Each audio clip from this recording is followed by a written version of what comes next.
no me quiero ni amargar. Seguimos solamente. Bien, entonces podemos ver esto, ¿no? Podemos ver em, que hemos visto, ¿no? Cómo Salomón, después de vivir, vemos que hay un escrito melancólico, triste. Uno puede puede ver eso, ¿no? En todos sus escritos, como que desperdició su vida, no encontró lo que él estaba buscando y veía que había sido de gusto, había perdido el tiempo. Y ahí es donde vemos que saca conclusiones. Al no tener la visión, al no tener la revelación, perdón, del Nuevo Testamento, entonces saca conclusiones. Por eso en el 24 dice esto: no hay cosa mejor para el hombre sino que coma y beba, y que su alma se alegre en su trabajo. También he visto que esto es de la mano de Dios. ¿Mm? Porque ¿quién comerá y quién se cuidará mejor que yo? Porque al hombre que le agrada, Dios le da sabiduría, ciencia y gozo, mas al pecador da el trabajo de recoger y amontonar para darlo al que agrada a Dios. También eso es vanidad y aflicción de espíritu. Podemos ver en el 24 entonces eh, que él recomienda, que dice, bueno, ya que esto no funciona, bueno, tratemos de disfrutar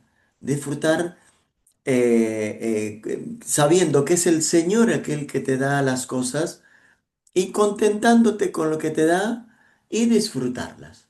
¿Mm? No en búsqueda de más.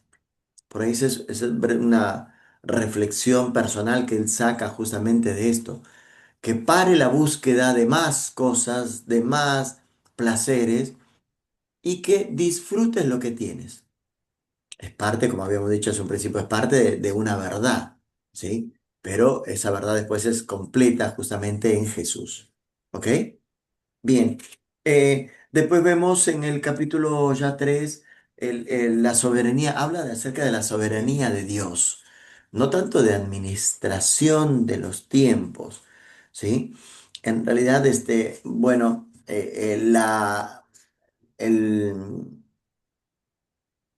lo que él quiere decir justamente viste que hemos visto, hemos leído muchas veces, todo tiene su tiempo y todo lo que se quiere debajo del cielo tiene su hora. Y hablamos tiempo de nacer, tiempo de morir. Muchas veces lo hemos tenido como una enseñanza solamente en cuanto a la administración del tiempo, que tenemos que ver que a veces hay tiempo para estudiar, hay veces tiempo para dormir y tiempo para esto, pero su afán no estaba puesto en enseñarnos administración de los tiempos, sino enseñarnos la soberanía de Dios. Es decir, que nada va a cambiar porque Dios ya lo tiene todo planeado y todos los tiempos están ya supeditados a la voluntad de Dios. Está todo ya escrito y los tiempos ya están escritos por Dios. Y es ahí donde él hasta protesta también por este control absoluto de Dios sobre la vida. Se nota como una protesta acerca de esto. Así que, bueno, incluso después, ante esto, aunque ante quizás la imposibilidad de cambiar las cosas, porque sabe eh, em, que bueno, que Dios tiene el control de todo, que Dios tiene marcado todos los tiempos y que cuando Él quiere se va a dar una cosa, cuando Él quiere se va a dar otra, que nosotros solamente podemos mirar, no podemos cambiar ni alargar ni acelerar los tiempos. Entonces como que hay una protesta y en el versículo 12 bueno, ya que no nos queda otra cosa, ya que Dios tiene el control de todo, ya que Él hace lo que quiere, digamos, ¿no? En su razonamiento, ya que pasa eso, en realidad lo que tenemos que hacer, dice, yo he conocido que no hay para ellos cosa mejor que alegrarse y hacer bien en su vida. Y también que es don de Dios que todo hombre coma y beba y goce el bien de toda su labor. ¿Mm? ¿Por qué? Porque he entendido, dice que todo lo que Dios hace será perpetuo, sobre aquello no se añadirá ni de ello se disminuirá. Y lo hace Dios para que delante de Él teman los hombres. Aquello fue, ya es, y lo que ha de ser ya fue ya. Y Dios restaura lo que pasó. Entonces, podemos ver ahí quizás el, el fin, ¿no? O sea, el contexto de estos versículos donde dice tiempo de matar, de curar, de destruir, de edificar, etcétera, etcétera. Pero bueno, por ahí habla justamente de la soberanía, que Dios es soberano y Él encuentra esa imposibilidad, esa frustración de no poder cambiar las cosas. ¿M? Bien, em, ¿qué más? El hecho de, em, en un momento, en el versículo, si no me equivoco, dice, todo lo hizo hermoso en su tiempo y ha puesto eternidad en el corazón de ellos. Cuando habla de eternidad en el corazón, es muy, se refiere más que nada a que nosotros fuimos creados con eternidad. Fíjate que como que se contradice, ¿no? Porque en algunos otros pasajes él habla de que, bueno, tanto el animal, nosotros no somos muy diferentes a los animales, más o menos lo vamos a ir viendo después, pero no somos muy diferentes a los animales, vamos a morir todos igual. El necio, el sabio, perdón, y el necio, al final van a morir, o sea, y ahí se termina todo. Pero cuando habla aquí en este versículo, habla de eternidad, ¿no? Entonces habla de un concepto que es como que se contradictoria, contradictoria a lo que él estaba viendo. ¿M? Pero bueno, por ahí esta eternidad justamente a la cual de la que él habla, nos habla de un hombre que por eso no puede hallar en algo material o en algo finito su contentamiento. Él no puede hallar aquí en la tierra porque está creado el corazón para la eternidad. Entonces, un corazón creado para la eternidad no puede ser satisfecho con cosas finitas o en esta vida donde todo se termina. ¿Mm? Bien, podemos ver también que eh, después sigue hablando de las injusticias de la vida, donde donde también habla de que más vale al ver injusticia, o sea, sigue hablando de una manera pesimista, ¿no? Porque ahora ve las injusticias de la vida. El predicador comienza a ver, vi debajo del sol un lugar del juicio, hay impiedad, allí impiedad, y en lugar de la justicia, allí iniquidad. Bueno, está viendo aún con mayor melancolía y frustración justamente las realidades de la vida y que vuelve otra vez a partir de, em, en algunos versículos, por ejemplo, ¿sí? De que le conviene disfrutar de su trabajo y no preocuparse tanto por lo que viene. Ujú. Hay algunas contradicciones también en estos pasajes del capítulo a partir del versículo 16. Hay contradicciones, como habíamos dicho, ¿no? Pone en tela de juicio la inmortalidad del espíritu del hombre, pero en otra afirma que el espíritu vuelve a Dios que lo dio. Más adelante lo vamos a ver en el capítulo 12. Así que aquí, mira lo que dice la inmortalidad del hombre.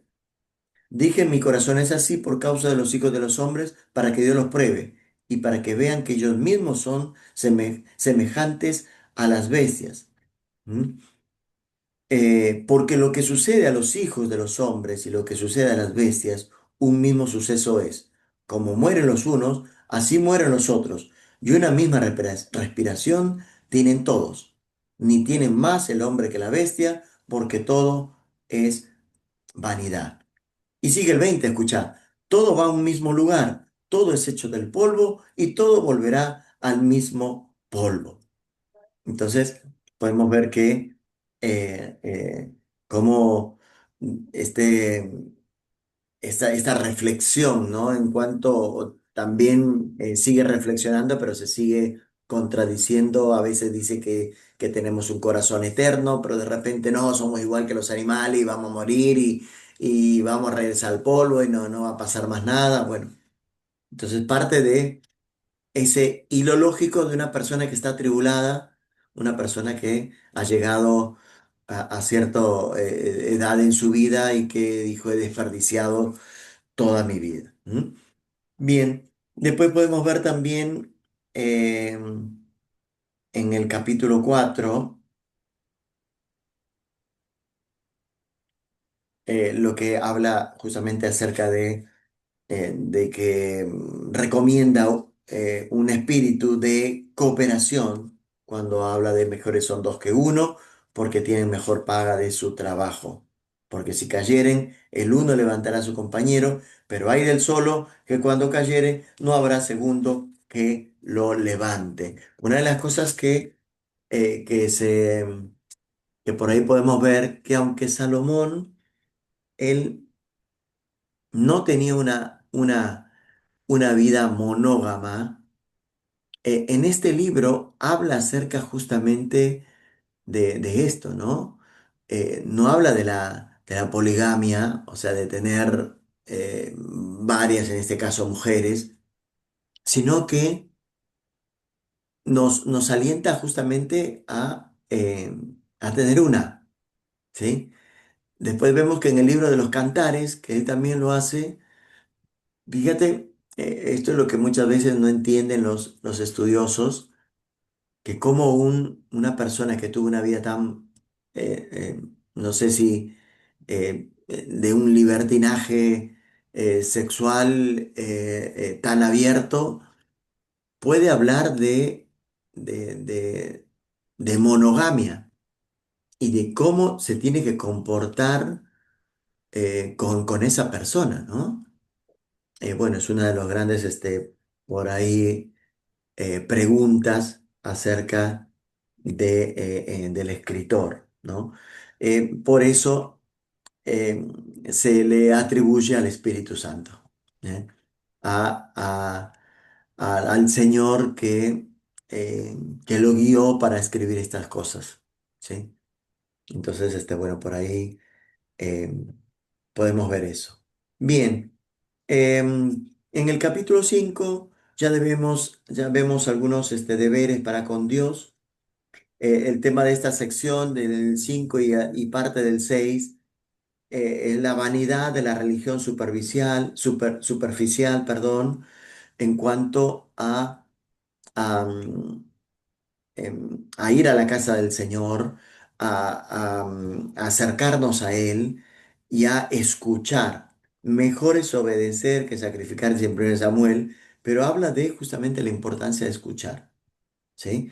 Y no de tanto hablar y no de tanto prometer. Habla de que el adorador debe hablar mucho, no debe hablar mucho en el templo. ¿M? Em, Dice, puede ser que Salomón se haya casado por cuestiones políticas y seguramente algunas sí, sí, pero no alcanzan los territorios, ¿no? Deberían ser 1000, no alcanzan las ciudades para poder quedar bien.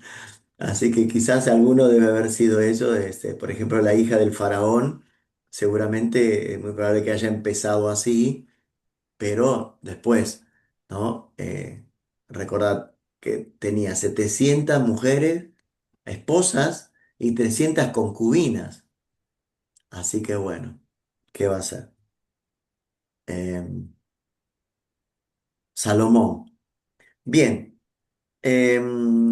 vemos que habla justamente acerca de de los sacrificios en esta sección, ¿no? En el capítulo 5 y en el capítulo 6 también. En cumplir puntualmente las promesas hechas al Señor, ¿sí? Estas promesas que son muchas veces que no las tomamos en cuenta, pero que sí las toma en cuenta el, el Señor, ¿no? Y que él se lo toma muy en serio. Así que es mejor decir, no, es mejor no hacerlo, no prometer que prometer y no cumplir. Bien, entonces dice en el versículo 5 por ejemplo, en el 4 dice, cuando a Dios haces promesa, no tardes en cumplirla, porque Él no se complace en los insensatos, cumple lo que prometes. Mejor es que no prometas, sino que prometas y no cumples.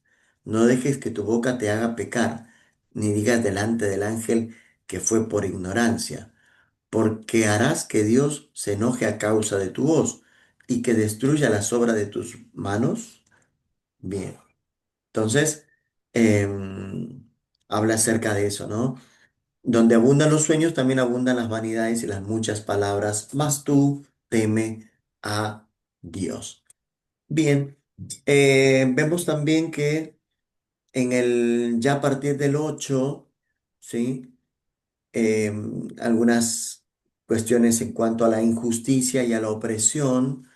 Y después viene ya a partir del 10, ¿sí? Del versículo 10 del capítulo 5 hasta el capítulo 6. ¿Me sigue, no? Hasta el capítulo 6, por ahí tenemos que habla de las vanidades de las riquezas, ¿ok? Que no es garantía de la vida ni fuente de la felicidad, que arruina lo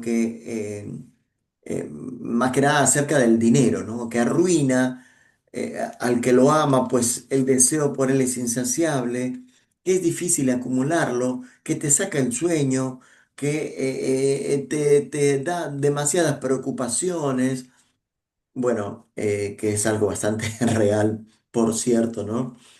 Aquel que tiene dinero, aquel que tiene más preocupaciones, contrariamente a lo que pensaríamos. Eh, eh, Bien, así que bueno, habla también en contraste con el hombre avaro, el hombre mezquino, también el hombre sensato. Habla de que el hombre sensato considera que los bienes son un Dios de Dios, un don de Dios para disfrutar alegremente de esta vida.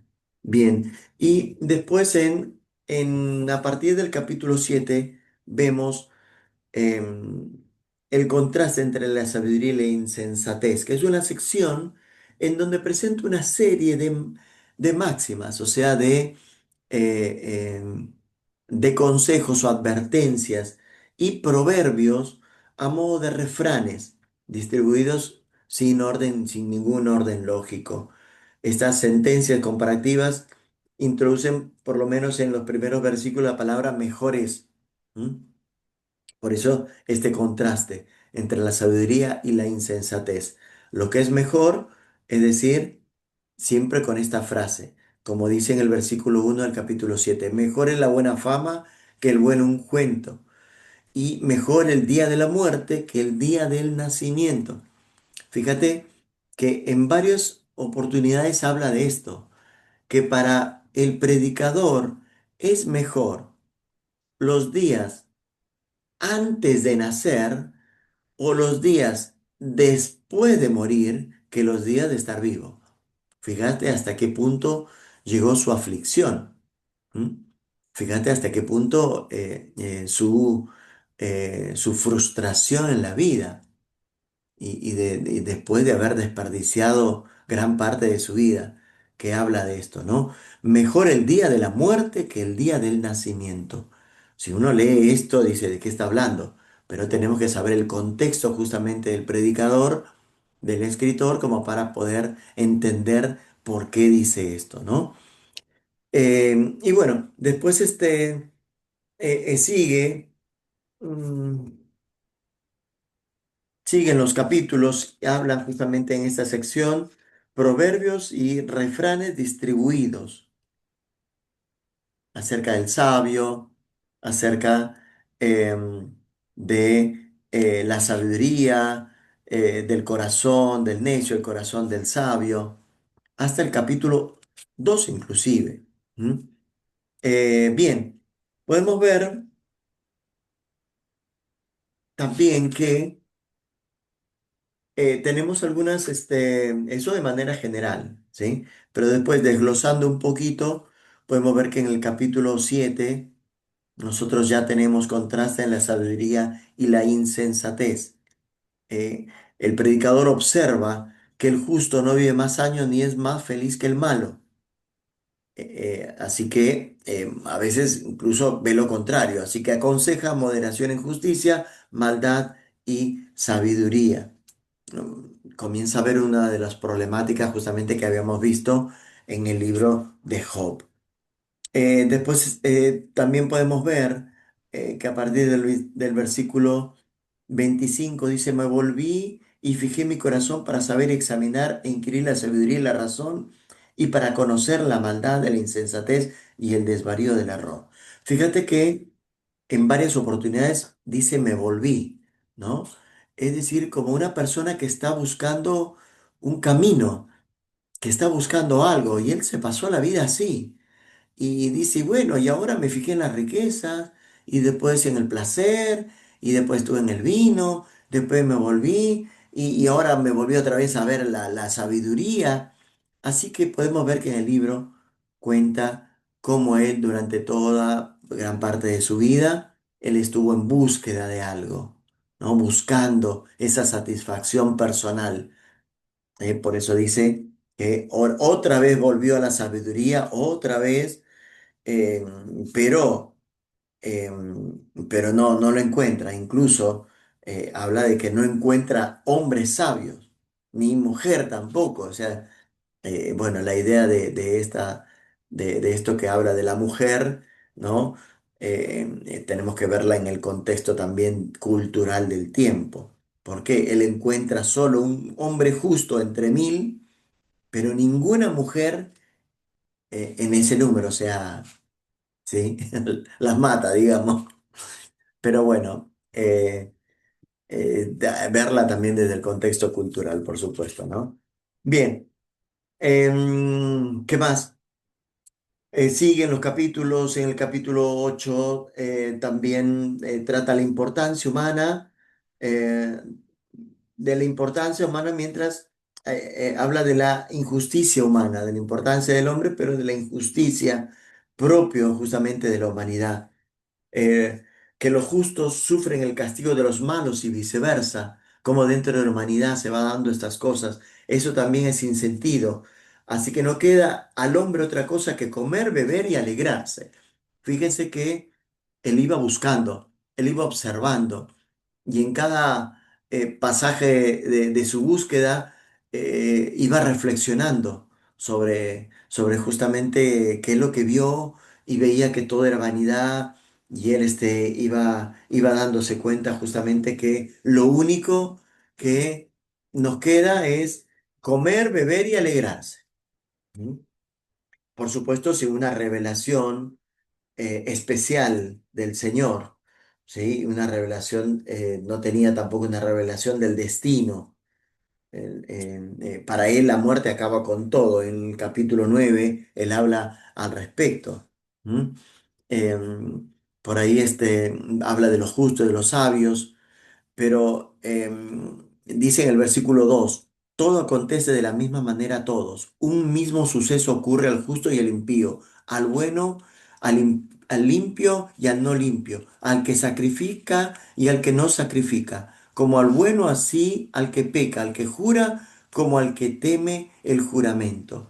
Este mal hay entre todo lo que se hace debajo del sol, que un mismo suceso acontece a todos, y también que el corazón de los hijos de los hombres está lleno de mal y de insensatez en su corazón durante su vida, y después de esto se van a los muertos. ¿Mm? Eh, em, Fíjate que por ahí habla eh, de esto, ¿no? De la vida, de la muerte. Él no tenía esa revelación, pero habla, fíjate, em, que aunque la muerte dice que es el destino de todos, ¿sí?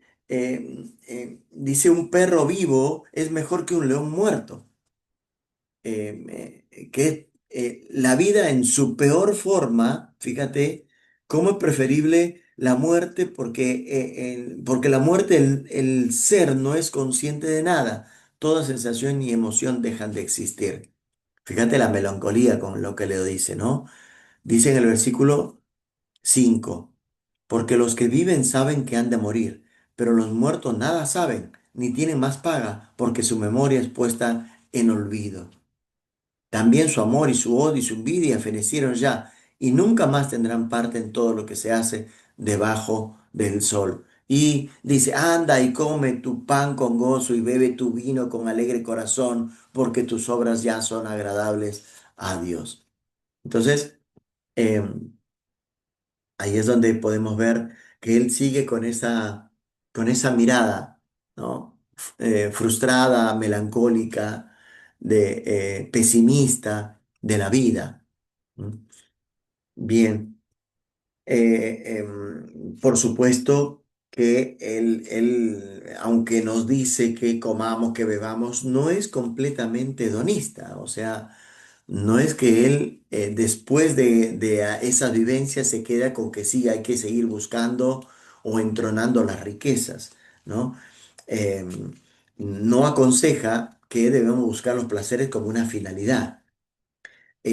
Por el contrario, nos dice que uno debe ser fiel a su cónyuge para toda la vida y aprovechar con intensidad toda oportunidad para hacer el bien. Así que dentro de todo, también el predicador, bueno, dentro de todos, de sus vivencias, también nos habla de un equilibrio, ¿no? De poder gozar, de poder alegrarse, pero siempre con equilibrio. Bien, eh, también hay unos proverbios, ¿sí? En el capítulo 10 podemos ver que hay, eh, que tienen, hay varios proverbios durante estos 20 versículos en el capítulo 10, ¿sí? Después en el 11 hay un llamamiento a la acción, ¿sí? Que exhorta a justamente a tomar acción, a ser atrevidos. Dice la vida es un juego, es un azar en el que hay que arriesgarse. Y habla acerca de el ser generosos, ¿no? Como parte justamente de la acción que deben hacer, del ser generosos. Em, em, el autor parece exhortar a sus lectores a que repartan su pan a varios necesitados. Eh, Dice en el versículo 1: echa tu pan sobre las aguas porque después de muchos días lo hallarás. Reparte a 7 y aún a 8, porque no sabes el mal que vendrá sobre la tierra. Si las nubes fueren llenas de agua, sobre la tierra la derramarán. Y si el árbol cayera al sur o al norte, en el lugar que el árbol cayere, allí quedará. ¿Mm? El que al viento observa no sembrará, y el que mira a las nubes no segará. Bien, por ahí nos habla justamente acerca de repartir, de no poder, no acumular solamente como parte de sus enseñanzas después de haberlo hecho Salomón, porque en el primer capítulo nos habla de que él sí acumuló, ¿sí? De que él sí acumuló riquezas, acumuló oro, acumuló plata, acumuló posesiones, acumuló, bueno, todo, pero después de esas vivencias él nos reflexiona y nos dice que no lo hagamos, ¿no? Que eso también trae aflicción de espíritu. Ah, y después en el versículo ya 12 vemos esta este consejo fíjate que ya cómo terminan los capítulos, ¿no? En el 11 comienza a hablar acerca de lo que tenemos que hacer, como que aprovechen la vida, ¿no? Como que no, o sea, no pierdas el tiempo y lo que tengas que hacer, hazlo, o sea, activa, ¿no? No mires la vida solamente, sino trata de actuar, trata de hacer algo. Es uno de los mensajes que ya nos va dejando en los últimos capítulos. Después de haber pensado, reflexionado, cuestionado todo, de haber sido pesimista. Ya a partir del versículo 10, por ahí comienza a darnos algunas pautas con quizás esta colección de proverbios.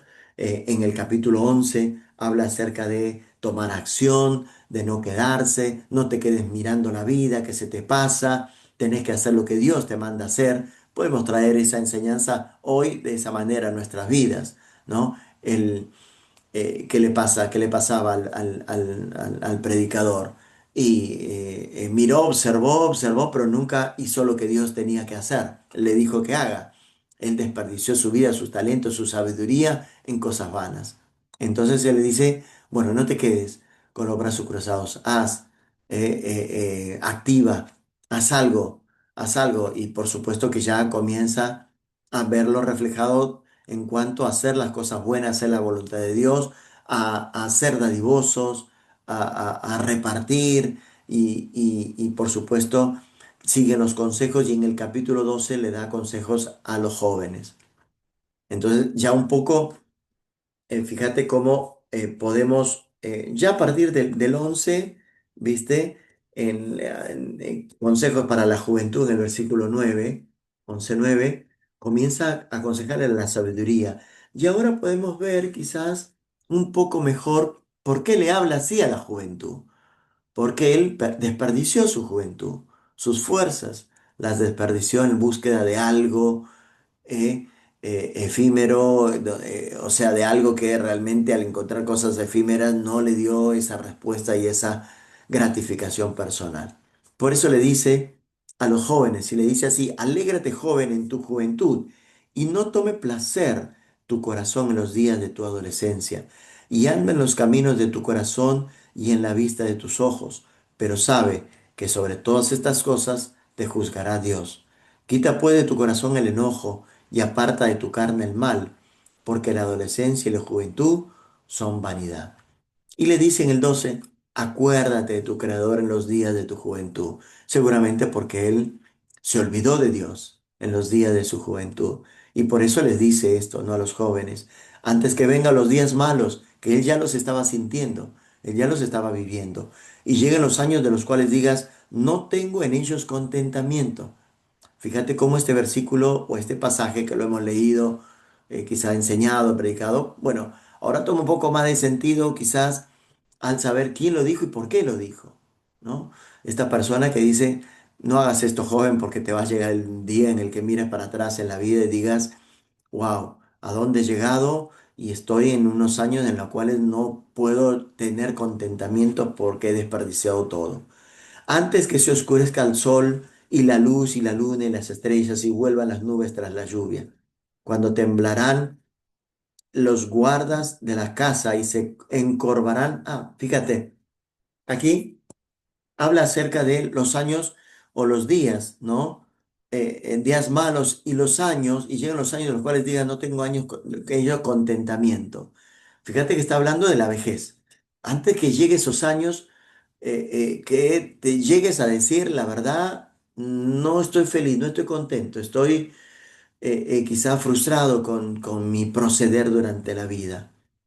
Y agarra y comienza ahora desde el versículo 2 al versículo 7 una evocación poética de la vejez y de la muerte. Es decir, es, es una, es un escrito, ¿sí? Que sorprende por el despliegue de imágenes y metáforas. Este poema es sin duda, según algunos, una de las cumbres de la poesía bíblica y universal. Desde el versículo 2 al 7. Lo leemos un ratito, ¿sí? Para que más o menos poder em, leer esto muy interesante.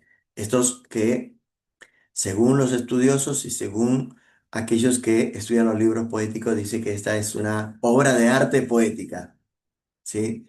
Y del Eclesiastés 12, capítulo 12, desde el versículo 2 al 7, y habla justamente de la vejez, ¿sí? Dice, perdón, en el uno terminamos que en esos años donde no, ya no tenga contentamiento, y hablaba de la vejez. Y él comienza a describir un poco la vejez, y dice, antes que se oscurezca el sol, ¿sí? Y la luz y la luna y las estrellas y vuelvan las nubes tras la lluvia. Por ahí cuando vemos em, el, em, el sol, la luz, habla acerca de la alegría, ¿no? Y cuando comienza la agonía, cuando comienza la tristeza, cuando comienza la melancolía, dice, cuando temblarán los guardas de la casa. ¿Sí? Todo tiene acá su significado. Los guardas de la casa serían los las manos, los brazos y las piernas. Cuando dice cuando temblarán, o sea, quizás ya estaba padeciendo él, ¿sí? Ese temblor propio de algunas personas en edad avanzada. Cuando temblarán las guardas de las casas, de la casa, y se encorvarán los hombres fuertes, y cesarán las muelas porque han disminuido. Fíjate hasta qué punto ahí comienza a hablar acerca de la vejez y se oscurecerán los que miran por las ventanas, o sea, los ojos, ¿sí? O sea que ya empiezan, ¿qué dice ahí? Y qué, o sea, del desgaste natural de los ojos, ¿ok?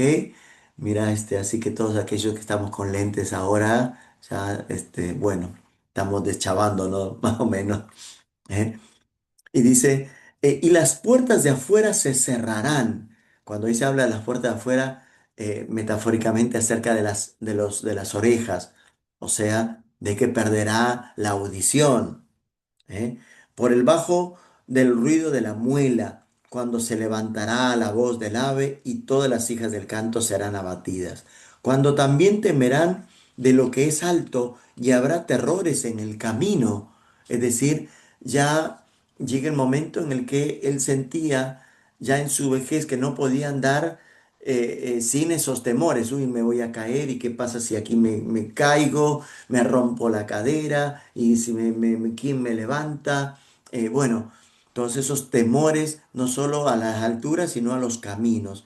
Y florecerá el almendro acerca de las canas, ¿sí? Habla acerca de las canas. Y cuando estas florecen, bueno, habla acerca de eso, ¿ok?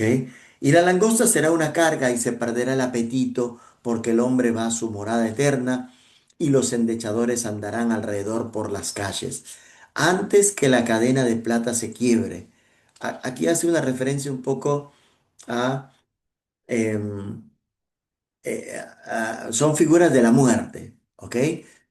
Aquí habla de la cadena de plata y también primero habla de una lámpara suspendida por una cadena y después un cántaro y la polea del pozo que simbolizan justamente la misma idea. Dice así, antes que la cadena de plata se quiebre y se rompa el cuenco de oro, y el cántaro se quiebre junto a la fuente, y la rueda sea rota sobre el polvo, sobre el pozo.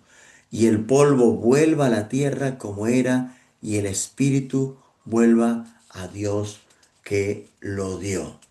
Buenísimo. Así que fíjate cómo aquí también otra vez se vuelve a contradecir, ¿no? ¿Por qué? Porque habla de que el espíritu vuelve a Dios. O sea que tenía sus momentos de espiritualidad y sus momentos de carnalidad seguramente ahí. Así que después terminamos con un resumen del deber del hombre, el propósito. Escucha bien, esto como para cerrar este capítulo, vemos y cuanto más sabio fue el predicador, tanto más enseñó sabiduría al pueblo, e hizo escuchar, e hizo escudriñar, y compuso muchos proverbios. Procuró el predicador hallar palabras agradables y escribir rectamente palabras de verdad. Las palabras de los sabios son como aguijones y como clavos hincados son las de los maestros de las congregaciones dadas por un pastor. Ahora, hijo mío, a más de esto, sea amonestado. No hay fin de hacer muchos libros, y en mucho estudio es fatiga de la carne. El fin de todo, el discurso oído es este: teme a Dios y guarda sus mandamientos, porque esto es el todo del hombre. Porque Dios traerá toda obra a juicio juntamente con toda cosa encubierta, sea buena o sea mala. ¿Mm? Así termina este libro lindo, medio raro si uno no sabe el contexto y lo lee de repente y cree que es directamente una palabra. em, Directamente una palabra ya de Dios y es muy peligroso si lo tomas de esa manera. ¿Mm? Entonces, por ahí es el libro que nos deja una muy lindas enseñanzas, ¿o no? porque habla justamente desde el punto de vista de una persona que lo ha vivido, ¿no? Y cuando tengamos nosotros esa inclinación a buscar, bueno, listo, mira, la situación económica no da para ir a tanto a la iglesia, no da tanto para servir a Dios, no da, ahora hay que trabajar, hay que ponerse ahí, hay que menguar la obra, no, hay que dejar esto, hay que dejar lo otro, y no, hay que preocuparse, o quizás épocas en la vida en la cual me enfoco demasiado en otras cosas en la salud física, en el físico, en el gimnasio. Por ahí uno sabe que muchas veces hay cuestiones que no terminan, no son malas, pero si se vuelven como nuestra bandera, nuestro objetivo en la vida, ese viene a ser el problema. Porque no vamos a encontrar en nada, hermano, en nada justamente la satisfacción de nuestra alma, solamente en Cristo Jesús. Así que cuando quizás estemos en esos tiempos en los cuales por ahí nos demos cuenta que nuestro corazón se ha inclinado a otras cosas y nuestra prioridad ya no es el Señor, pues no olvidemos al predicador, no olvidemos a este libro tan lindo y animémonos a leerlo y a poder saber que ya la vivió, ya hay alguien que vivió todo eso, ya hay alguien que lo experimentó y no le fue nada bien y que pueda ser de mucha bendición para nosotros. Amén, hermanos. Nos quedamos con ese versículo, el 13. El fin de todo el discurso oído es este. Teme a Dios y guarda sus mandamientos, porque esto es el todo del hombre. Amén. Bueno, gloria a Dios. Espero que haya sido de bendición esta clase. Ya saben que la clase que viene vamos a terminar con Cantares. Es el libro, uno de los libros cortitos de la Biblia, así que no va a ser demasiado. Eh, y vamos a tener la prueba directamente. Así que en la prueba, bueno, no va a entrar el libro de los Cantares. ¿Ok? Bueno, chicos, ¿les parece? Bueno, les mando un abrazo grande. Voy a dejar de grabar.